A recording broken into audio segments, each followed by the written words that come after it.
네, 한판 브리핑 시간입니다. 오마이뉴스의 곽우신 기자 나오셨고요. 안녕하세요. 네, 안녕하세요. 네, 오늘 스페셜 게스트로 민주당의 김진욱 전 부대변인 나오셨습니다. 안녕하십니까? 네, 안녕하십니까? 네, 오늘도 자리를 지켜주십니다. 국민의힘 강동을의 이재용 당협위원장 나오셨습니다. 안녕하십니까? 네, 안녕하세요.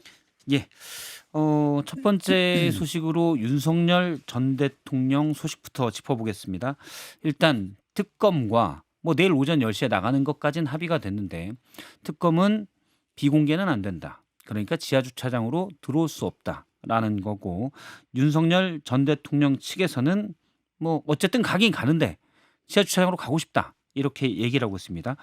특검에서는 만약에 원하는 대로 오지 않으면 출석 불응으로 간주하겠다 입장을 밝혔습니다. 먼저 요 얘기 좀 들어볼까요? 네. 조은석 특검팀은 오늘 언론 브리핑에서 윤 전 대통령이 내일 오전 10시 조사 출석 의사를 밝힌 후에 서울 고검 지하주차장으로 출입하겠다는 의사를 계속 밝히는 상황이라고 전했는데요.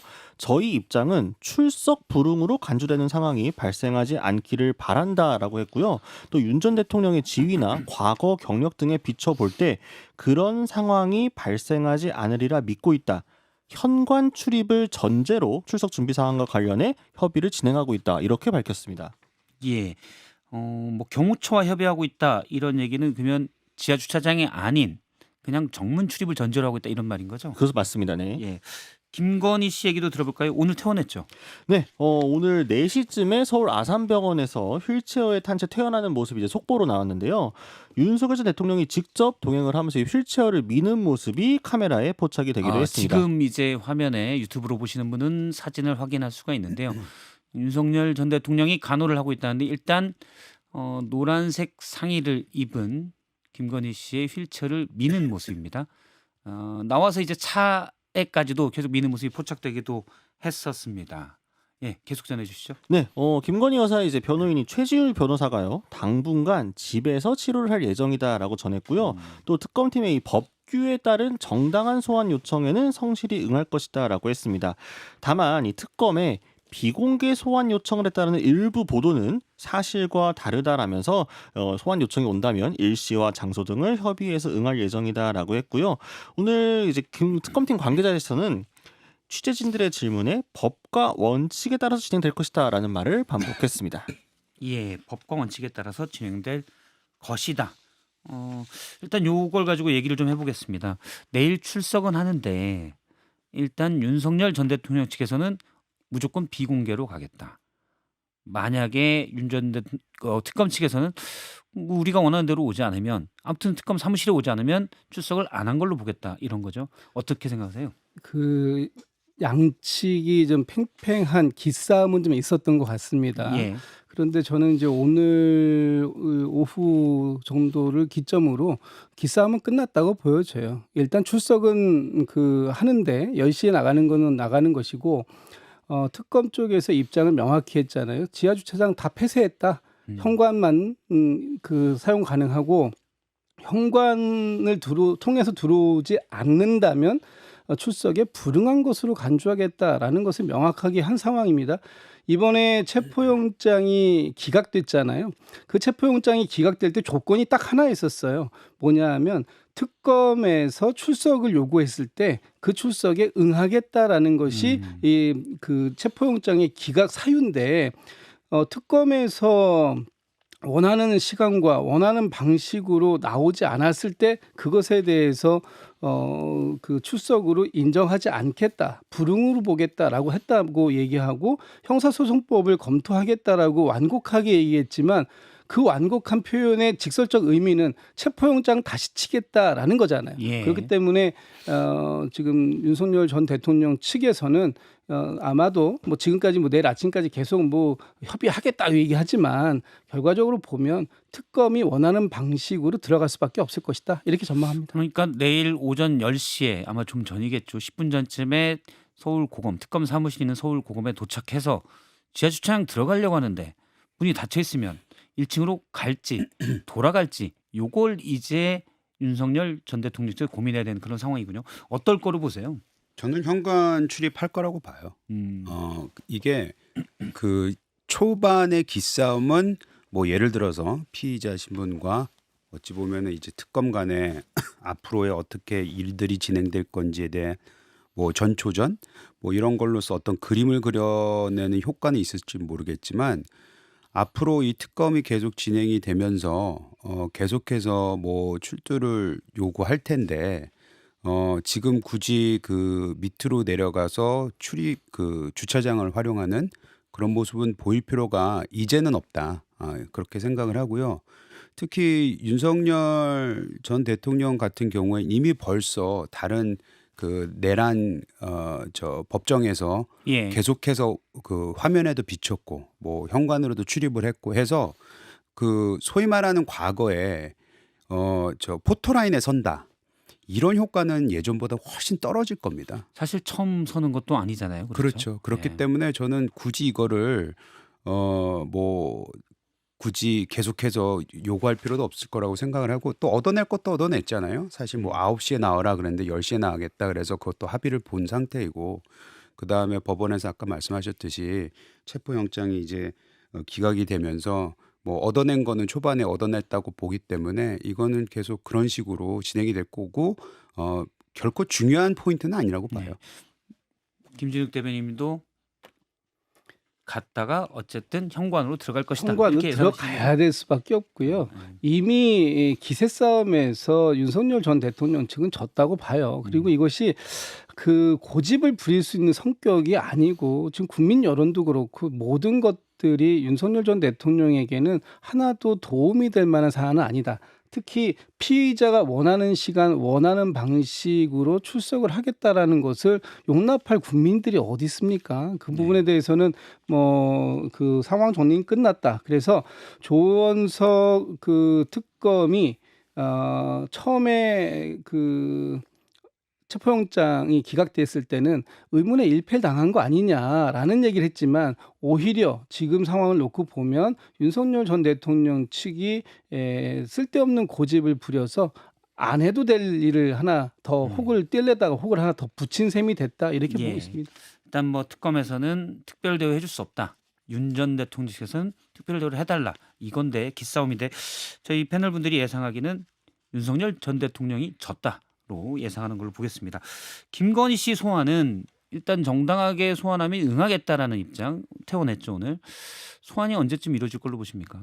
저는 좀 당분간 바로 이루어지기는 좀 어렵다고 봅니다. 김건희 씨에 대해서 지금 특검이 16가지 혐의를 조사해야 되는 상황이고 이제 특검이 이제 그 본격적으로 가동되는 상황 속에서 아마 그 16가지 중에 경찰이나 검찰이 조사했던 내용들을 분석하고 가장 빠르게 시작할 수 있는 게 무엇인지를 아마 체크를 하고 있을 거예요. 근데 너무 많아요. 뭐 명태균 건부터 도이치모터스 주가 조작 의혹, 뭐 지금 또 삼부 토건 문제, 하여튼 이 16가지 중에서 일단 속도를 낼 수 있는 것부터 빨리빨리 처리하고 그 과정 속에서 아마 윤석열 전 대통령도 마찬가지지만 김건희 씨도 한 번의 소환으로 끝날 것 같지는 않다. 여러 번의 소환이 있을 텐데 아마 준비가 되는 것들, 혐의가 하나하나 입증되는 것들, 그 최종적인 대면 조사에 김건희 씨가 필요하다면 여러 차례 출석하게 되지 않을까. 그러나 오늘 뭐 휠체어를 타고 나가는 모습을 보고 바로 뭐 다음 주에 소환을 하거나 하지는 좀 않지 않을까라는 게 제 전망입니다. 예. 저는 최대한 빨리 부르려고 하지 않을까라는 생각이 듭니다. 일단은 아까 말씀하셨듯이 뭐 혐의가 너무 많고요. 그 혐의에 대해서 한 번에 부를 수는 없잖아요. 그렇기 때문에 그럼 몇 날 며칠 밤을 새는 거야 되는 건데 그거는 아닌 것 같고 빨리빨리 정리되는 사건부터 불러서 아마 소환을 할 건데 말씀하신 대로 지금 그 건강 상태가 매우 좋지 않다. 요 부분은 사실인 것 같아 보이고 그것까지 고민을 그것이 가장 큰 고민이 아닐까. 뭐 이런 정도의 생각이 듭니다. 지금 뭐 김진욱 부대변인님은 시간이 좀 걸릴 수 있다. 또 저는 이재용 최대한 빨리 부르려고 할 것 같다.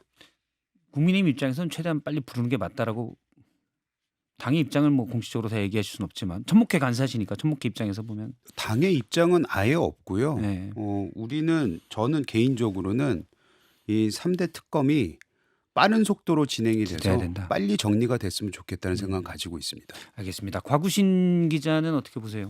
어쨌든 본인이 지금 아프다고 하고 있는 상황이기 때문에 예. 굳이 좀 무리하게 당장 부르기 좀 어려울 것 같고, 그리고 어쨌든 김건희 특검 같은 경우에도 이제 사무실 꾸리고 이제 준비를 이제 막 하는 단계잖아요. 그러니까 불러서 그냥 퍼포먼스로 끝나는 게 아니라 실제로 뭔가 얻어내기 위해서는 특검 측에서도 이 조사를 위한 준비가 필요합니다. 그러다 보니까 당장은 좀 어려워 보이고, 그래도 늦어도 7월 중에는 보통 이루어지지 않을까, 서초동 분위기 그런 것 같습니다. 아, 7월 중에요. 네. 예, 알겠습니다. 국회 내용 좀 보겠습니다. 국회가 오늘 본회의가 있었습니다. 여당인 민주당 주도로 네 곳에 여기는 이제 논란이 됐던 법사위원장도 들어갔죠. 상임위원회 위원장을 선출했죠. 이 소식 좀 들어볼까요? 네, 민주당 의원들과 조국혁신당, 진보당, 개혁신당까지 이제 야당 의원을 포함해서 모두 171명이 참여를 했는데요. 여당의 이 상임위원장 일괄 선출에 이제 반발한 국민의힘 의원들은 본회의를 보이콧하고 나왔습니다. 이날 선출된 상임위원장 모두 뭐 당연히 민주당 소속 의원들이었는데요. 법사위원장에는 4선의 이춘석 의원, 예결위원장은 3선의 한병도 의원, 운영위원장은 지금 민주당 원내대표인 김병기 의원, 문체위원장에는 3선의 김교웅 의원이 각각 뽑혔습니다. 국민의힘에서는 법사위원장은 무조건 우리 달라 했는데 안 줬습니다. 그러니까 본회의에 불참했고 대신 강행철이다. 로텐도울에서 규탄 시위를 열었죠. 네, 손피켓도 준비를 했습니다. 오늘 송원석 원내대표가 이 자리에서 발언한 내용은요. 대통령의 이 제2요구권과 국민의힘 107석으로 겨우 틀어막은 온갖 악법이 이제 쓰나미처럼 밀려올 것이다 라면서 무리한 법안 추진의 부작용과 폐해가 국민과 민생에 큰 주름살이 될 것이다. 이제 이렇게 꼬집었고요. 또 민주당 김병기 원내대표는 본회의 직전 열린 의원총회에서 이재명 대통령이 추경안 시정연설을 하고 민생 회복이 시급하고 실천이 중요하다 강조했다. 즉 지금은 국회의 시간이고 속도가 제일 중요하다라면서 이날 일괄 선출의 필요성을 피력했고 우원식 의장도 이를 수용한 모양새입니다. 예, 뭐 법사위원장을 포함해서 4개 상임위원장 비는 자리였습니다. 아직 전반기 국회가 끝나진 않았지만 일단 비는 자리 다 민주당에서 위원장을 맡게 됐는데 먼저 국민의힘 입장부터 들어볼까요? 이게 그 사실 민주당에서 하는 얘기는 아직 1년이 남았고 그러니까 전반기가 끝나지 않았다 이 얘기 아닙니까? 그래서 본인들의 상임위원장을 내놓을 필요는 없다고 얘기를 하는데 사실은 그 우리 잘못이긴 하지만 뭐 윤석열 정부의 잘못이긴 하지만 이게 조기 대선으로 인해서 그 1년이 채 지나지 않아서 이게 지금 정권이 바뀌어 버렸잖아요. 그렇다면은 그 협치라는 그 취지 하에는 법사위원장을 주는 게 맞죠. 왜냐면은 아무리 야당이 미워도 아무리 자기네가 하고 싶은 일이 많다 하더라도 어느 정도의 견제 기능은 국회가 가지고 있어야 되는 건데 그게 보통 야당이 하는 건데 그 기능을 아예 무시해 버리는 이 처사에 대해서는 협치 뭐 이런 부분은 버렸다라고 생각을 하고 물론 이제 그러면 이게 앞으로 어떻게 전개가 될 것이냐. 저는 개인적으로 지금 상황에서는 민주당이 이렇게 다 어차피 다 가져갈 마음을 먹고 있었고 다 가져간 상태에서는 야당에서는 비록 이제 상임위원장은 가져오지 못했지만 과도한 이제 힘이 쏠린 여당과 지금 정권이 어떤 정책이라든지 어떤 뭐 정무적인 행위를 했을 때 거기에 대해서 날카로운 비판과 거기에 대한 지적을 할 수 있는 기회는 있다고 봐요. 그래서 다른 곳에서 전장을 다른 곳에서 찾아야 된다. 저는 그렇게 생각하고 있습니다. 예, 이게 무슨 협치냐 이런 얘기 같아요. 뭐 할 수 있는 수단은 없다는 자백도 좀 있고.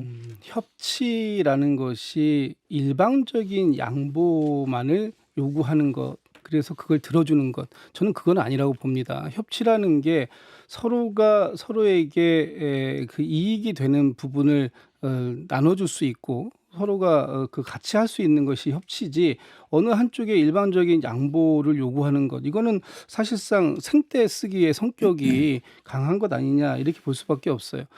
좀 전에 말씀 주셨던 거 맞습니다. 12.3 비상계엄 이후로 6개월 이상 정상적인 국정 운영이 되고 있지 못해요. 그래서 그 부분 때문에 윤석열 전 대통령이 파면됐고 또 새롭게 정권 교체가 돼서 이재명 대통령 정부가 탄생을 했다면 지금 국민의힘에서는 오히려 좀 이 지금의 이런 상황을 만들어낸 것에 대한 책임감을 좀 가져야 되는 거 아니냐. 그리고 새 정부 출범에 있어서 그 스타트를 할 수 있도록 도움을 주는 것, 이것이 오히려 지금 야당이 그 여당에게 협치에 손을 내미는 모습 아닙니까? 어제 시정연설에서 추경안 시정연설에서 이재명 대통령이 국회를 방문해서 직접 그 시정연설을 했고 끝나고 야당 의원들이 계시는 통로 쪽을 가서 일일이 악수를 하면서 대통령이 손을 내밀었습니다. 이걸 가지고 국민의힘에서는 뭐 쇼만 하고 있다 이렇게 비판을 하시지만 오히려 지금 대통령이 내미는 협치의 손을 걷어차고 있는 것은 국민의힘이 아니냐 이렇게 볼 수도 있는 거예요. 법사위 하나 가지고 뭐 견제하겠다. 진짜 견제의 모습보다는 오히려 국정의 발목 잡기를 하려고 하는 게 아니냐라고 하고 생각하고 있는 민주당의 그 의심을 풀어줄 생각을 전혀 안 하고 계신다. 그런 부분에 있어서 좀 국민의힘도 전향적인 생각을 좀 해보는 게 어떠냐 이런 말씀 드리고 싶어요. 저는 대한민국이 그래도 이 정도 수준에서는 결국엔 시스템과 제도로 움직여야 되는 건데 12.3 계엄으로 인해서 뭐 시스템이 무너졌고 우리가 상상도 못했다는 일이 일어났다는 것에 대해서는 동의. 그거에 대한 죗값을 어찌 보면 치른 거예요. 왜냐하면은 정권은 바뀌었고 그리고 3대 특검을 통해서 모든 것이 이제 낱낱이 드러날 테고 그런데 그거는 그거고 지금 이제 앞으로 대한민국이 맞이한 여러 가지 상황에 대해서는 여야가 반드시 협의해야 되고 합의해야 되는 부분들이 있거든요. 근데 그것이 저는 제도와 시스템을 통해서 나오는 것이 가장 바람직하다고 생각을 합니다.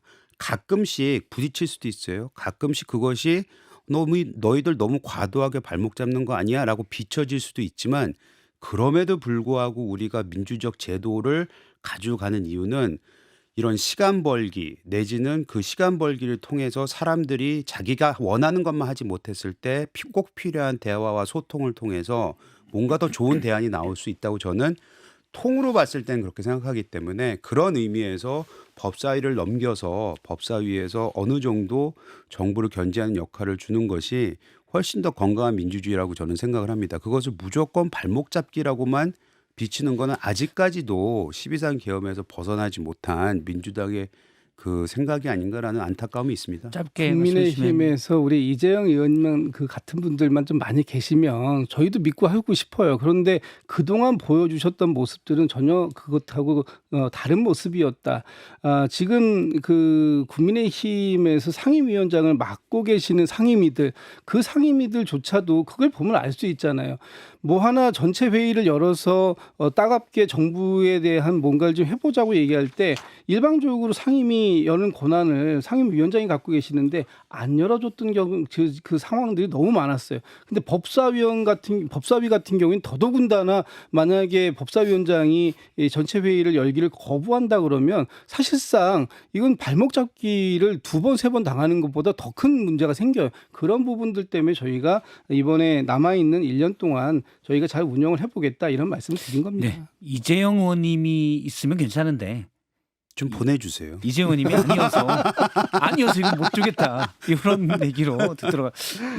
지금 이재영 의원님 못 가는 상태에서 안타깝다는 그런 얘기로 이해를 하도록 너무 하겠습니다. 오래 걸릴 것 같은데요. 좀 오래 걸리죠. 예. 그리고 이 자리가 28년 너무 좋은데 딱 이 자리 CBS의 박정희 한판 승부 이 알겠습니다. 자리가. 그럼 법사위는 포기하시고 그냥 그 자리에 앉아 계시는 걸로 네. 일단 이해를 하도록 하겠습니다. 아니, 너무 그렇게 또 하시진 마시고 언젠간 갈 수도 있잖아요. 그렇죠. 네. 알겠습니다. 그럼 그때 다시 얘기해 보자는 걸로 이해를 하도록 너무 하겠습니다. 와, 무슨 말을 해도 그냥 다 막히네. 아닙니다. 죄송합니다. 자, 이 얘기 해보도록 하겠습니다. 경제 얘기인데요. 최근에 부동산이 너무 오른다. 정부 대책이 필요하다라는 목소리가 있었는데 금융위가 관계기관과 합동 긴급 가계부채 점검회의를 열고 대출 규제 강화반을 내놨어요. 좀 상당히 센 방안이었다라는 얘기가 나오던데 좀 자세히 설명을 해주시죠. 네, 벌써 언론에서는 뭐 초고강도 대책이다 뭐 이런 평가들이 나오는데요. 내일부터 수도권과의 규제 지역에서 주택을 구입할 때 주담대죠. 주택담보대출을 6억 원을 초과해서 받을 수 없습니다. 수도권 다주택자의 경우에는 주담대가 아예 원천봉쇄되고요. 수도권 주택을 구입하면서 주담대를 받은 경우 6개월 이내 전입 의무가 부과됩니다. 실수요자 위주로 관리하겠다라는 거고요. 결국 실수요가 아니면 금융권 대출은 막겠다라는 거고 금융당국이 관리하는 금융권 가계대출의 총량 목표도 지금의 반토막이 된다고 합니다. 근데 이제 여기에 대한 또 브리핑이 또 좀 논란인데요. 강유정 대통령실 대변인이 금융위원회에서 나온 대책으로 안다. 대통령실 대책이 아니다라고 선을 그었습니다. 지금 다양한 대책과 의견을 지켜보고 있다라는 건데요. 혼선을 빚을까 봐 말씀드린다. 부동산 대책에 대해 아무런 입장이나 정책을 내놓은 적이 없다라며 거리를 두는 모양새였습니다. 대통령실이 내놓은 적이 없다라는 거죠. 지금 얘기는. 네, 맞습니다. 금융위가 내놓은 거고. 일단 뭐 여당 얘기부터 들어볼까요? 이거 요약하자면 그겁니다. 다주택자 대출 안 돼. 6억 원 이상 안 돼. 갭 투자 안 돼. 내일부터요. 지금 그 서울의 아파트 값이 너무 오르고 있다. 거의 불장이다. 이런 네. 지금 얘기들이 며칠 전부터 나오는데 이게 지금 원인이 어디에 있는지는 좀 더 구체적으로 따져봐야 되겠지만 어쨌든 진보 정권이 들어왔을 때 어떤 부동산 가격의 상승을 경험했던 그런 과거의 사례에서 이번에도 그렇게 될 수 있으니 빨리빨리 미리 좀 매입을 해놓자. 그래서 가수요가 상당히 발생한 거 아니냐 이렇게 보는 거예요.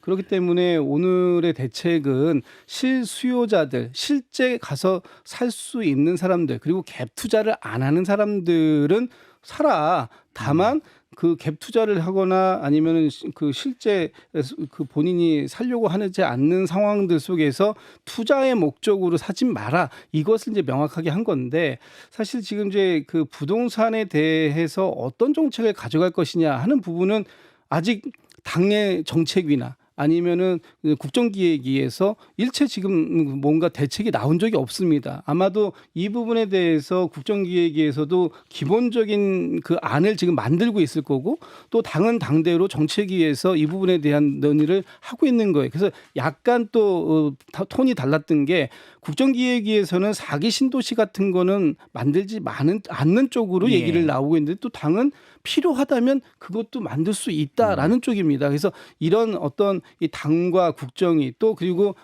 그 좀 대통령실 좀 소통이 좀 필요한 부분이 있는데 오늘 나온 이 주택 금융 그 관련된 규제들 이런 부분들은 일시적인 조치는 예. 반드시 필요했다고 보는 거예요. 종합 대책이 나오기 전에 일단 돈줄 잰다. 네, 이걸로 이해하면 된다는 일시적인 거죠. 조치가 들어간 것이다. 그래서 어쨌든 간에 정부가 무조건 손 놓고 이 불장을 강 건너 불구경하는 건 아니다라는 아니다. 신호는 지금 주고 있는데 이 신호가 최종적인 신호로 갈 것인가 아니면 조금 더 이 부동산 정책에 대해서는 예. 좀 확인해 볼 필요는 있겠다.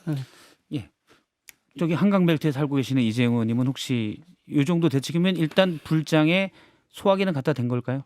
너무 조바심이 있었던 것 같아요. 아, 좀 세게 막은 건가요? 아니 이거 풍선 효과가 분명히 있을 가능성이 높습니다. 매우. 뭐냐면 이게 좀 디테일로 들어가 보면은 지금 서울시의 특히 수도권 그 부동산 주거가 가격이 너무 많이 빠르게 올라가는 거 아니냐. 오케이. 그거는 당연하고 지금 보여지는 상황인데 사실 마포라든지 성동 이쪽이 굉장히 많이 올랐거든요. 근데 만약 이렇게 6억 원으로 해버리면은 무슨 일이 일어나냐면 풍선 효과 즉 예를 들어서 뭐 은평이라든지 그 주위에 있는 데 있잖아요. 아직까지는 우리 서민들이 아파트라든지 주거를 구입할 수 있는 곳에 거기가 덩달아 올라갈 수가 있어요. 왜냐하면 사람 심리라는 게 여기 규제를 못 사. 안 받는 곳으로 간다는 말씀이신 그렇죠. 거죠? 그렇게 되면은 오히려 이것이 문재인 정부 처음에 내놨던 그런 여러 가지 이제 계속해서 뭘 막고 하다 보니까 30몇 번의 그런 정책을 내놓게 된 효과를 내버렸지 않습니까? 그래서 그런 풍선 효과가 부작용이 있을 가능성이 매우 높아 보입니다. 그래서 종합적인 대책이 나와야 되는데 종합적인 대책도 보면은 방금 말씀하셨듯이 3기 신도시조차도 제대로 지금 마무리가 안 되는데 4기 신도시 즉 모든 공급을 이렇게 풀어줘야 되는데 거기에 대해서도 대통령실과 어찌 보면 당은 이견이 있다. 여기에서 벌써 오락가락하는 모습이 보여요. 그 굉장히 주민들이 봤을 때 시민들이 봤을 때 불안정해 보이고요. 그다음에 전 이 부분이 가장 좀 신기한 부분인데 대통령실 대책이 아니다라고 얘기했잖아요. 그러면 금융위가 주도는 했다고 하더라도 금융위가 대통령실에 보고도 안 하고 했을 리는 없지 않습니까? 예. 이 부분은 뭐 시간이 다 돼서 일단 아니, 뭐 소통 근데- 중이다라는 표현을 한 것으로 알고 있습니다. 아니 그럼에도 불구하고 이거는 하면 안 된다라고 얘기하든지 해야 되는 건데 지금 나 몰라라 하는 거는 아닌 것 같아요. 알겠습니다. 일단 여기까지 듣도록 하고요. 계속 다음 광고를 듣고 이제 또 인터뷰를 이어가도록 하겠습니다. 오마이뉴스의 곽우신 기자 고맙습니다. 감사합니다.